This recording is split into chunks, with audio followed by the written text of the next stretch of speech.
सण उत्सव असताना शहर तसेच ग्रामीण पोलीस विभाग अलर्ट झाले आहेत। यातच शहरात ग्रामीण भागात पोलीस यंत्रणा कर्तव्यावर जातीने लक्ष देत आहेत। यातच ग्रामीण क्षेत्रात मोठ्या प्रमाणात अवैध गोवंश तस्करीची गुप्त माहिती मिळताच शिरसगाव कसबा पोलिसांनी करजगाव अंबाडा रस्त्यावर सापळा रचून कार्यवाही केली। यात आरोपी मोहम्मद साबिर, मोहम्मद हनीफ वय 33 वर्ष राहणार भट्टीपुरा करजगाव, मोहम्मद असलम अब्दुल रहमान वय 28 वर्ष राहणार कुरेशीपुरा करजगाव यांना ताब्यात घेण्यात आले असून त्यांच्याजवळील गाय, कालवड, बैल असा 4,07,500 रुपयाचा माल जप्त करण्यात आला आहे। आरोपी विरुद्ध कलम 5A, 5B, 9A सह कलम 11, 1, 119, 2, 188 अंतर्गत कार्यवाही करण्यात आली। ही कार्यवाही ग्रामीण पोलीस अधीक्षक हरी बालाजी, अप्पर पोलीस अधीक्षक श्याम घुगे, उपविभागीय पोलीस अधिकारी पोलीस अधीक्षक अब्दागिरे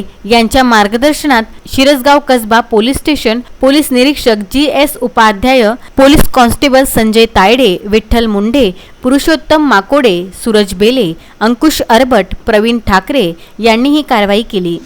दिनांक 18 ऑगस्ट रोजच्या रात्री गोपनीय सूत्रांकडून आम्हाला माहिती मिळाली होती की करजगाव येथून परतवाडाच्या दिशेने गोवंशी जनावरांची कत्तलीकरता अवैध वाहतूक होत आहे।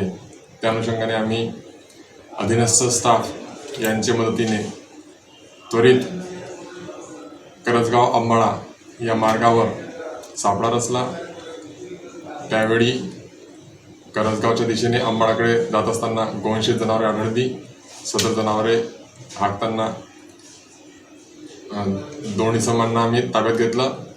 जनावरांची पाहणी केली असता त्यांना अतिशय दुखापत झालेली होती। रक्तपात त्यांच्या अंगातून, काही जनावरं लंगडत होती। तर सदर जनावरांना ताब्यात घेऊन मोजणी केली तर एकूण अशी 40 गोवंशी जनावरे आढळली। त्यामध्ये गाय, बैल आणि कालवडसुद्धा होते।